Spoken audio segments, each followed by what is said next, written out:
what helped me was not talking about it. Hmm. Because a lot of times people like talking about what they're going to do at parties and at this and at that. For me, I did that. When I did that, it kind of like made me feel like, oh yeah, I'm actually doing it Hmm. because I gave it a voice. But then nothing happened, you know? And Hmm. so I realized the talking was undermining my real work. Hey guys, welcome back to Screenwriter Survival Guide. Today, I am sitting down with actor Adrian Martinez, who recently wrote, directed, and starred in the film iGilbert, which is now playing in select theaters and is available on all digital platforms. Adrian, welcome to the show. Thank you so much for having me. Yeah, it's great for you to be here. I always like to start off with your journey as an actor and as a filmmaker. So what first drew you to this business and how did you go about turning your interests into a career? Well, to be honest, I was a sprinter in high school. You wouldn't believe it Hmm. now, but I was a sprinter, and they were putting up signs for a reality show called Unsolved Mysteries, and they needed a sprinter. Huh. And I wasn't interested. And my friend said, "Dude, you're the fastest one here. You should do this." Huh. Yeah, I'm not really interested. He said, "Look, it's $600 for the day," and I was like, "Okay, where do I go?" Yeah. And, the whole audition was just like a 40-yard sprint. And yeah, I left everybody in the dust and I got the job. And Nice. the next thing I knew, I was just like on set, and the guy was like, "You just have to run up to this door and just bang on it. Open the door, open the door." And I said, "Well, why am I banging on the door?" And he's like, "Well, that doesn't matter." Okay. So Sure. I ran and banged on the door. It turns out I was a teen rapist, allegedly. Oh, Um, I don't know why he didn't want to. I mean, I was 16, you know. Um, but yeah. as it turns out, he didn't really do it. Gotcha. So, Good. but So you weren't actually. right. Yeah. But I became SAG-AFTRA eligible, Nice. and now just 20 years later, here we. That's crazy. It's always crazy for me to hear stories about people who came into the industry with that kind of accidentally. This feels Yeah. like kind of it's not really an industry you fall into, but it's super cool and it makes me a little bit like frustrated also, but in a good way. Um, to hear that you kind of stumbled into your first job, but that's really cool. Yeah, and I had fun. I mean, I Yeah. had fun, and I realized very quickly I couldn't do anything else. So here we Yeah. are. Huh. Nice. That's great. And did you always know, or like, at what point did you start realizing you wanted to write and direct as well as act? Well, pretty much from the very beginning. Like Hmm. even when I was talking to this guy, why am I banging on this door? It was kind Hmm. of like a directorial question, you know. Yeah. And I've always had a directorial point of view. Like whenever I'm working, Hmm. whenever I would go to movies or deal with other actors, it was always from the perspective of the director. You know, why doesn't he use a 50 lens, or maybe this guy's playing the emotion and not the moment? And I just Hmm. had these constant questions. And then, you know, I worked a lot over the years, and always the sidekick to this star or that one. Hmm. And then at a certain point, you know, you just realize, and I hit my 40s, I just need to do something to say about the world that I'm Hmm. seeing. You know, like I felt a lot of growing disconnection in the Hmm. world, and I just thought, you know, it's not enough just to be a sidekick right now. I Hmm. need to stare at myself. I need to take some chances, and I need to write a script, and that's what I did with iGilbert. Yeah, and you did it beautifully. I Gilbert is a beautiful film. So you mentioned that you were seeing a lot of disconnection in the world, and what specifically what made you think that this story, the story of I Gilbert, it was the story you needed to tell for to remedy that? Well, I was sitting on the subway. I mean, I wrote this 10 years ago, just so Hmm. you know, it's been a Right. long grind. And opposite me was this attractive lady, and this guy just walked up to her and just started taking pictures of her Hmm. very close to her face, and Mm. she was very disturbed by it. "What the hell are you doing? Leave me alone," you Yeah. know. And what really flipped me out was how cold and impassive this guy was. You know, he was Huh. just like, he wasn't upset, he wasn't angry, he wasn't creepy. He was just like emotionally dead. And then he got off the train the next stop, and I just started asking the questions, you know, like, who is this guy? What motivated him to do that? Mm, And where is this going culturally? Where a mm. guy feels, and because I've seen it quite a few Yeah. times, and I've seen news reports of people being like arrested, and I just thought, you know, like, why is this happening? And then, you know, my daughter, she just became a teenager, and I just like, well, who is she going to be with in this group? You know, like, so I was Yeah. just like, you know, kind of concerned about these things, and that led to the script. I can imagine. That's a crazy story. I mean, I'm sure for Yeah, women that's not, unfortunately, not as crazy as it should be. And so you right. mentioned it's been 10 years since you wrote the script. Have you been actively working on making the film ever since, or did you put it in a drawer for a while and then come back to it more recently? I mean, I wrote it, and then I took it to my mentor, Jose Rivera, who's the Hmm. executive producer of the movie, and writers should know him from a script he did called The Motorcycle Diaries about Che Guevara. Hmm. He won an Oscar nomination for that script, and he is an extremely cool and generous man. And he allowed me, a novice really, to come into his writing group with the script, where I workshopped it for a year, and I would have different writers read different parts of Hmm. the script and see what would work, what didn't, the beats, the logic, the dialogue, and it really took flight in that writing room, Hmm. and it was really helpful. It was held at the former home of Rip Torn and Geraldine Page. Hmm. It's a place in Chelsea, New York called Torn Page, and Okay. so the whole thing felt very cool and writer-esque. And Yeah. then I tried very hard to get it financed, and I couldn't raise a penny. And Right. so ultimately, I just moved the money from savings to checking, and Hmm. here we are. Yeah. Um, yeah, no, that I recently went through a very similar process on a film where it's just tried to get funding, just ran up against brick wall after brick wall after brick wall, and finally was like, screw it, we're just gonna do it ourselves. Sometimes that's the answer. You just figure out the funding yourself. Yeah. Um, It kind of like feels like the universe is asking you, how really badly do you want yeah. to do this? Yeah, this definitely is a business where you kind of need to be basically last man standing. That's the real, like, talent and tenacity is all part of it, but just not giving up, which I guess is tenacity. So tenacity is the whole thing. But Yeah. just being the last man standing really does seem to have a really big impact on how far you're able to get in this business. Yeah. Resiliency. I remember Hmm. watching a documentary with Rita Moreno, Hmm. and she's been through all these horrible things. You know, her agent raped her, and Oh, she jeez. stayed with him, and this is in her documentary. So it's and then, you know, racism, ageism, all this kind. And she said, how did you hang in there? And she says, you have to be resilient. You just have to be resilient. Mm, And that's what I am. And so, yeah, you have to be resilient. yeah. Well, that's a crazy story. Wild. So so you talked a little bit about it, but could you expand a little bit on the writing process for this film, and what was it actually like to write this film? Because this was your first feature, correct? Your first feature you Yeah. wrote, correct? Right. Right. So what was the learning curve on that, and how did your writing change from the beginning and to the end of the process?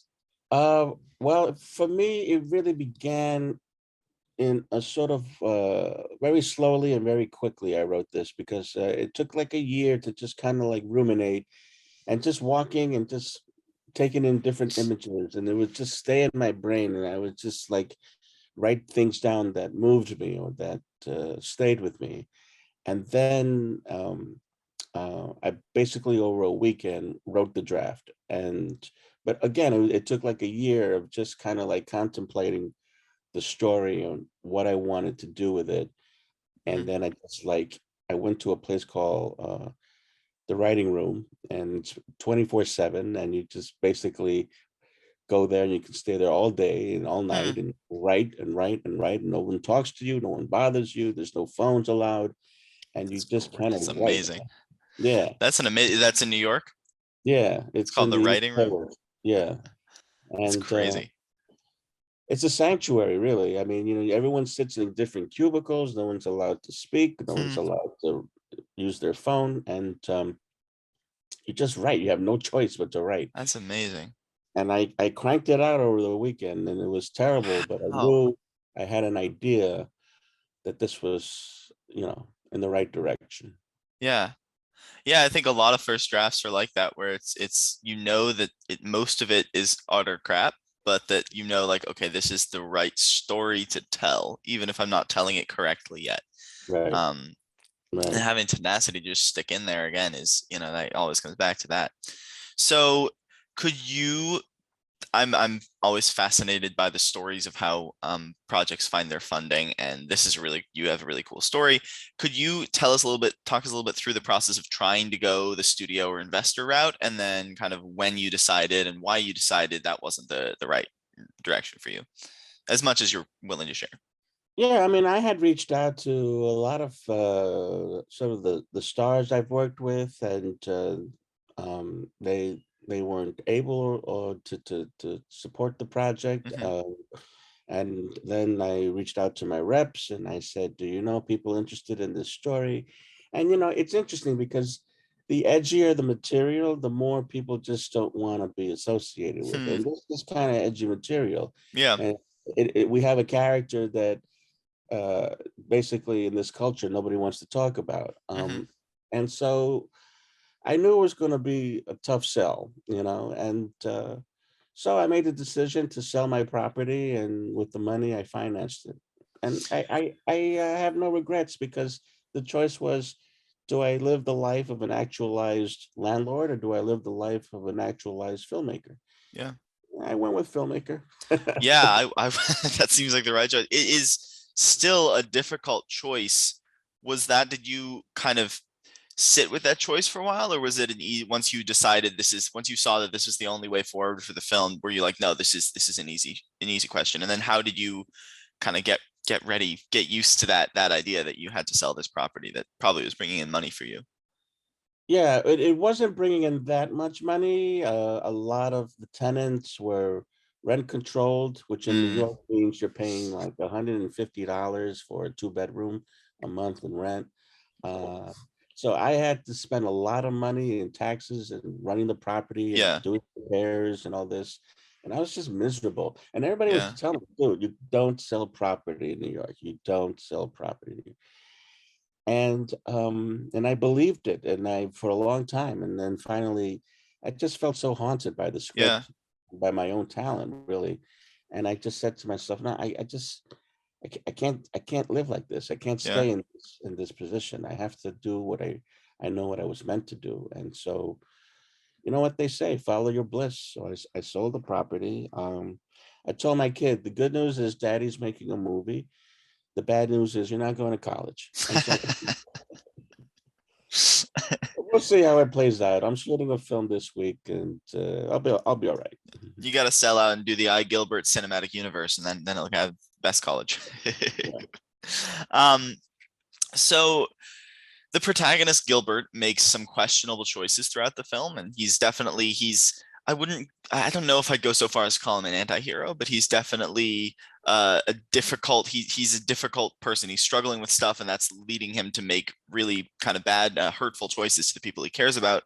And were you ever afraid of alienating the audience in that process? How did you balance making him complex and grounded while also ensuring that you keep the audience on his side? Well, I thought the most important thing was to make sure that this character was a three-dimensional human being. Like, Hmm. if it's, we see so many horror films where it's just like a one-note thing, just like a killing machine, like. Hmm. So if Gilbert just went around taking photos of people, end of story, it wouldn't be interesting and nobody would want to see it. I think the fact that it's so ambiguous and layered is what makes people enjoy the film, Hmm. because this is a guy who is tormented, really. He has no skills in terms of how to connect with Mhm. anyone. And he's really someone who is trying to connect but doesn't really know how to do it. So he Hmm. goes around taking photos. And I remember attending a seminar with Paul Schrader, who wrote Taxi Driver, Mhm. and he would talk about metaphors. And he would say, like, so the metaphor for loneliness in Taxi Driver is the taxi. This Okay. guy just driving around all by himself, lonely. And I thought that, okay, what's the metaphor for iGilbert? And to me, it was the phone, Mhm. because the phone, we all love our phones, man, but the Mhm. reality is it can be sort of like a barrier between true connection. Like as if Mhm. there's all this surface connection with Insta and TikTok, but what are we really doing as a people to stay Mhm. connected? And so that led me to want to write about a guy who only can connect with the phone, and Mhm. what that would look like. Mhm. Yeah, that makes sense. That makes sense. So you've been an actor your entire career, and this is your first time behind the typewriter and in the director's chair. So what was that transition like for you into directing? And do you have any tips and tricks for actors transitioning into a directorial role? Yeah, I mean, I had done some short films in college, and so Hmm. my point of view was I had a 20-day shoot for iGilbert, and I was just like, okay, I'm going to shoot a short film every day for 20 days. Hmm. And that's how I Okay. wrapped my head around it. Huh. I'm doing a short film a day, every day for 20 days. I made sure I had weekends off. Hmm. So we had 5-day weeks. We never went over 10 hours. I knew exactly what I wanted to shoot, and I shot very quickly, Hmm. and we got it in. Even when cast and crew came and left, sometimes that happens on a low budget. Hmm. People need to just move on, and they need to get more lucrative jobs. And Right. what do you got to do? Just got to keep shooting. Hmm. But I knew exactly my approach, Hmm. and so that's it. One short film a day for 20 days, One short and film that's a how day for 20 days. it's it. And then I shot some stuff in college. I had always been a fan of directing. Whenever I was on set, I mean, Hmm. Sidney Lumet, Sidney Pollack. I mean, I worked with some really cool directors. I would always hang around and watch them work. Saw how they spoke to the actors. Saw how they spoke to the crew people, and I was just constantly in that position where I had a free film school. Right. Basically to study with great directors. So I'm just constantly taking notes in my head and writing them down when I got home. Hmm. And I would have PAs come up to me. Yeah, you're wrapped, right? Yeah, yeah, yeah. I know. I just kind of want to just check out the. Okay, we can't Yeah. pay you now. Well, Yeah, those are the people I find to succeed in this and really any business. The people who are willing to look at the thing I'm doing now isn't necessarily always what I want to do, and I want to just watch the people who are doing it, because a lot of people, they are there for the paycheck, and even though they may have aspirations to direct in the future, a lot of actors would just walk off the set when they're wrapped, or they go to their trailers, between takes. And I think it really is, it's the ones who are more interested in like watching the directors, watching the crew, and seeing kind of how that works and learning, that really do get the most out of it. You really can create your own experiences. You can make any opportunity as worthless or as worthwhile as possible. It's all up to you and what you do during your time. 100%, 100%. And I learned so much working with these directors. And so when I was on iGilbert, I had no problem talking to actors, because I know the price actors pay to be what they are. And each actor is like a fingerprint. You have to know how to speak to them for who Mhm. they are. Like some actors really want to get into it and talk about motivations and process, and this other actors, they don't want to hear a freaking word from you, man. And Mhm. I respect both. Like whatever you need, that's what you give them, because at Mhm. the end of the day, people want to see the movie based on these performances. So whatever they Right. need to make them feel safe on the day, that's what you do. Mhm. What was your most challenging experience on the set of iGilbert? Well, I had gotten for whatever reason, going from writer to director and back and forth, that comes easily. Mhm. And we were always like writing on the day. Like I remember just constantly changing the script to adjust to the circumstances we happened to be in. Mhm. Um, uh, the challenge was producer. Like I remember, uh, I don't like money. I mean, I need money and I enjoy Yeah. money. But I don't like dealing with it. You know, Mhm. I hired people to deal with my money, and like, oh yeah, taxes. Well, you deal with that. I don't want to, Yeah. I've never been comfortable with it. So on the day, I remember the line producer coming up to me like, "You have to sign these checks." Mhm. And I was just like, "We're about to shoot this intimate scene with We just Donna." shoot my movie. Yeah, I know, but if you don't sign the checks, it's not gonna do this. So I'd be like signing checks, man, and I'd be like, Yeah. don't want to do this. I don't want to do this. I don't. But you do what you got to do, Right. and it is a machine. It's a Mhm. movie is a machine, and you have to feed it, and it eats money. Yeah. And so you just got to keep doing it. But producing was the challenge. Yeah. No, I produced one short film in college, and I will never do that again. I mean, never say never. I'm sure there'll be films I have to, produce to get made, but yeah, no, it's a thankless job. You get Yeah, none of the credit. It's all the work, none of the credit. yeah, yeah, It 100%. sucks. 100%. And when you watch award shows, when the producers go up, nobody wants to even listen to them. No, it's like bye next. Tea break, like Yeah, it's like but yeah, they're absolutely necessary. yeah. So I can imagine that acting in a film that you're also directing can be another big challenge, especially when you're tackling such an intimate and grounded story like this one. So how do you balance giving like an honest and true performance with all of the logistics going on behind the set? I have a brain, and my wife will tell you that knows how to completely walk away Hmm. when you are in a given circumstance. Like I know how to compartmentalize and just actually be somewhere else. So Hmm. when I was performing, I would have Walter Cruz, my stand-in. I would say, okay, go over here. Let's look at this. Let's set up the shot with my DP. And I was look at it. I would check it on the viewfinder, and then I would swap him out, and I would do the scene. And if I liked it, if I thought it was interesting, it stayed in the movie. If it didn't advance the story, it's gone. Hmm. Um, and that's how I did it. Basically, I don't really think about too much about the lenses and the this and the that, because Hmm. I knew what lenses I liked. I had a dialogue with my TP about it. He was convinced I didn't know what I was doing, and I was convinced he didn't know what he was doing. And so we kind of worked it out in the middle. Yeah. Um, but it was definitely a challenging process. Uh-huh. But it definitely made me stronger as a Right. person. I And can you have imagine to that. do it. You have to dive in. Yeah. Yeah, that just the courage to start is the most important thing, I think, because it's really there's this saying, I forget who says it. I'm good with quotes, but forgetting who. I'm terrible with remembering who said the quotes. And there's one writer said that you can edit a blank page, you can edit a bad draft, you can't edit a blank page.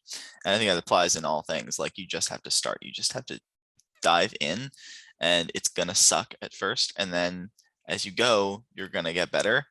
And it seems like, your next feature, you're going to be even better, and your next, you're going to be even better. Yeah. um What helped me was not talking about it. mhm, Because a lot of times people like talking about what they're going to do at parties and at this and at that. For me, I did that. When I did that, it kind of like made me feel like, oh yeah, I'm actually doing it hmm, because I gave it a voice. But then nothing happened, And mhm, so I realized the talking was undermining my real work. hmm, So I stopped talking about it. Other than the writing group, I would never talk about it, and I would just plan. I would. Another thing is put it on the calendar. hmm, Like put it on the calendar, and make sure you have your friends and whoever your collaborators are going to be. Make sure these are the dates. These are the dates we're going to shoot this. This is real now. Mhm. And have some accountability set up for yourself, because otherwise, if you just kind of like when you go to a party and you say, oh yeah, I'm going to be making a movie, and it's just kind of vague, they're all going to say, wow, that's great. You're like, wow, Hmm. good luck with that. But no one's going to hold you accountable other Right. than the actual peeps you're going to be shooting with. Hmm. And I feel like that accountability really helped me actually get it done. Hmm. Yeah, I think finding accountability is super important. What's interesting that you're saying it's like talking about it kind of killed it for you. I've heard somewhere that we get the same kind of endorphin rush talking about our goals that we get Right. um, actually fulfilling our goals and actually like executing on them. And that's really scary because you have to talk about your goals a little bit because, like you said, you have to create accountability. And if you don't tell anyone about your goals, there's no accountability, there's no, Right. you don't have to do them. But if you talk too much about them, then you risk like losing interest in them because you already have had the endorphin rush that you would have had if you actually executed on them. Yeah. But if you're talking to the people that are actually going to get you the money to shoot, that's one thing. Mm-hmm. If you're talking at a party to people that ultimately are not going to be a part of this, Mm-hmm. then you're just kind of like getting the endorphin rush, but without getting Mm-hmm. the results Yeah. that are going to move you forward. Yeah. Yeah. Yeah. It's fascinating. So let's move on to what happens after you wrap. iGilbert was picked up by Gravitas Ventures and released to select theaters and digital download platforms. As much as you can you walk us through the process of finding distribution for the film? Yeah, I had submitted the film to a festival called New Filmmakers Los Angeles. Oh, I love that festival. Yeah, I used to Yeah, go there every month. It's great. Yeah. yeah, they're fantastic people. Larry LeBeau and all these people, they're really cool. And I said, hey, I'm looking for a distributor. If you happen to know somebody that would get into iGilbert, let me know. And well, like within 3 days, they recommended the film to Gravitas Ventures, Huh. and Gravitas just made the offer, and that was it. I mean, I had tried, the whole Sundance route. I didn't Mm-hmm. get into Sundance, um, and I had tried other festivals. I mean, it got into like almost every festival in Europe, Hmm. but the States were rough on me. And I just persevered, and I just kept going and like submitting it, and then Gravitas um, came around. They said, "Look, we love this movie, and Hmm. we can have it in front of a billion eyes." Like with all the different streaming Yeah. options that there are. I said, "A billion sounds good." Mm-hmm. And then did they kind of Yeah. just take it and then you didn't deal with it at all, or how involved were you in the process of marketing? And obviously you're marketing it now, but like coming up with a marketing plan and that process after you sold it to them. Yeah, Gravitas is an independent distributor, Hmm. uh, which is code for you're gonna have to work on this too, buddy. So, I wish, I kind of wish like if there was a big corporate machine behind iGilbert, but I'm it. So I Hmm. had to come up with my own marketing plan. I had Hmm. to hire my publicist, and I had to, post on Instagram and Taste of Adrian, and I have Hmm. to reach out and send emails and get my friends Hmm. excited about it. Right. The filmmakers responsible for all of that. Gravitas will put it on their social, um, and but it doesn't it's not one of those things where you just hand the ball off to Gravitas Right. and now you can just go to Yeah. Belize and relax. No billboards on Sunset. Yeah, unless I paid for it, Yeah. Right. um, but that's fine. Listen, it's Hmm. it's in the streaming world, and I've gotten a lot of positive feedback from the Hmm. movie, and it's out in the world, and that's all I ever wanted. Yeah. Um, Can you talk us through how you found the title iGilbert? When did that come out in the process? Were you considering other titles? And why Yeah, why did you feel that that was the perfect title to encapsulate the film? I feel like because we all have these devices, so Hmm. iTunes, iMovie, Hmm. I this, I that, and I thought I wanted a movie that had a sort of a resonance with technology, Mhm, So I thought, iTunes, iMovies, iGilbert. mhm. At first it was iCreep, um, but I just felt that was just too on the nose. Mhm.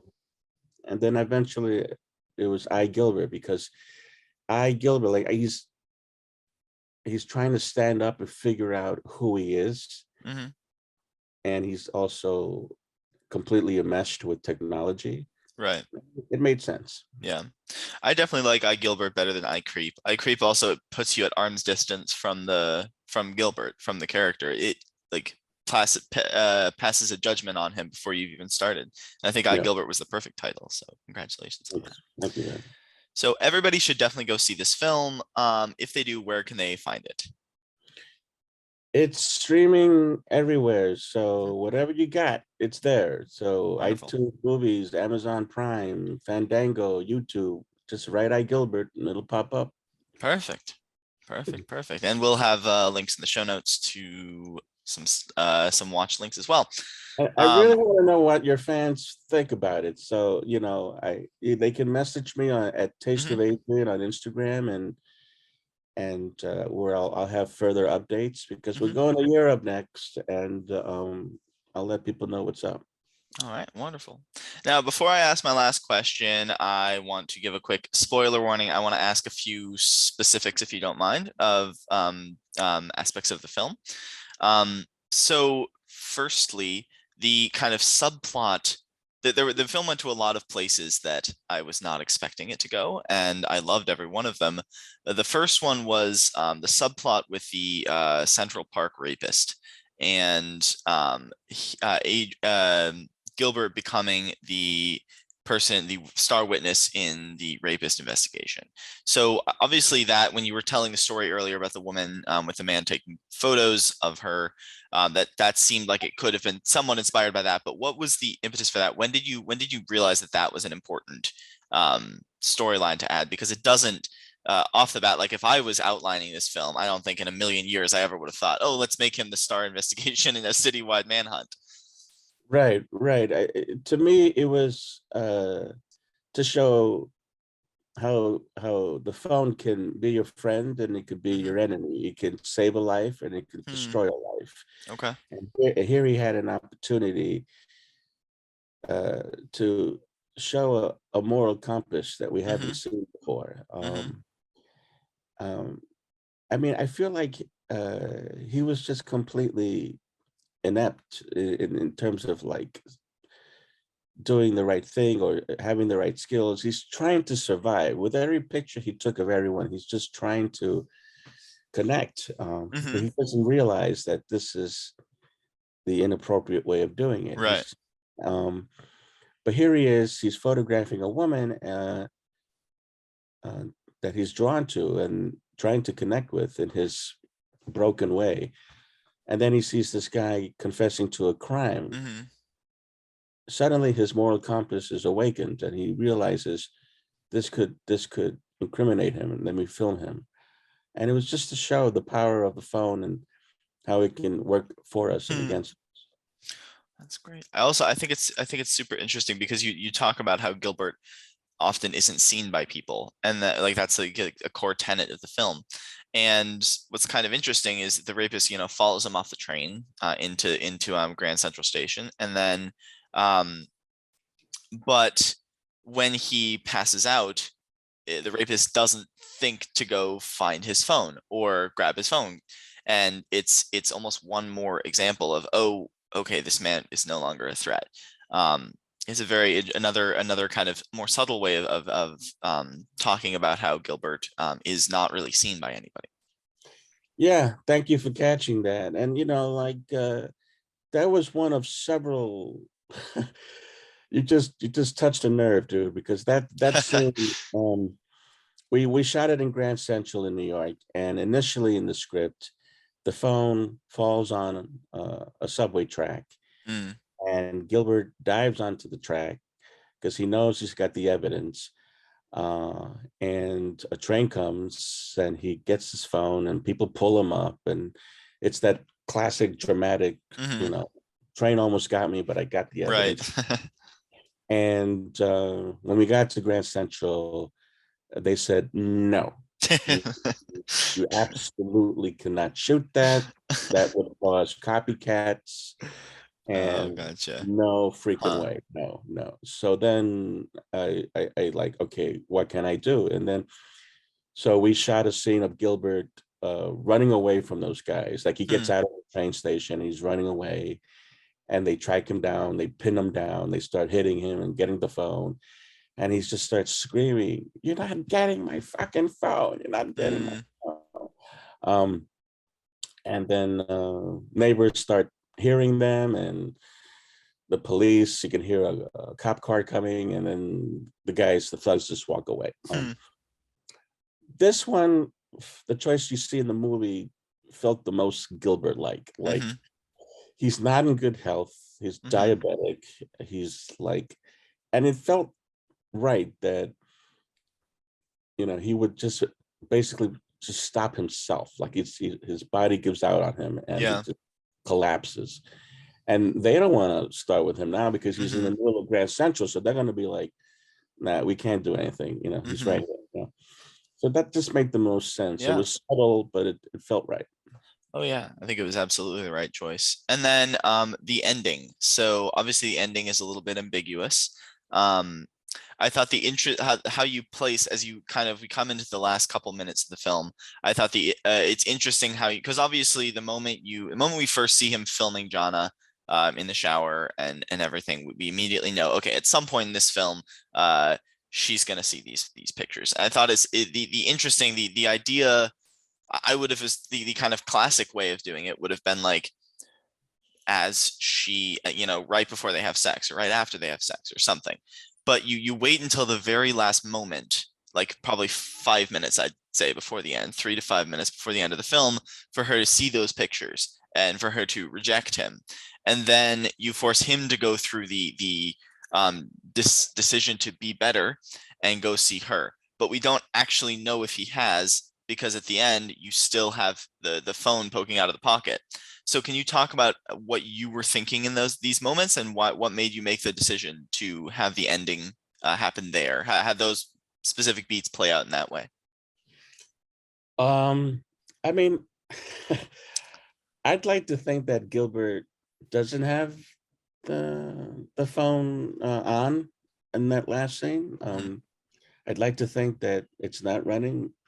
I set it up directorially that way because I just wanted the audience to project themselves into the Hmm. situation. Like, am am I going to live the life of true connection, or am I going to stay behind this phone and Hmm. obsessed with my phones in the day-to-day life? That was Right. the sort of macro point of the scene. Hmm. Um, and I just feel like Gilbert realizes through all the things that have happened, because he pays a very steep price for his choices. Hmm. The building gets burned down, and he has to go to the cop, and Detective Rivera's like, listen, you do this again, you're going to jail. And Hmm. so he understands the price for what he's doing, and he wakes up and he wants.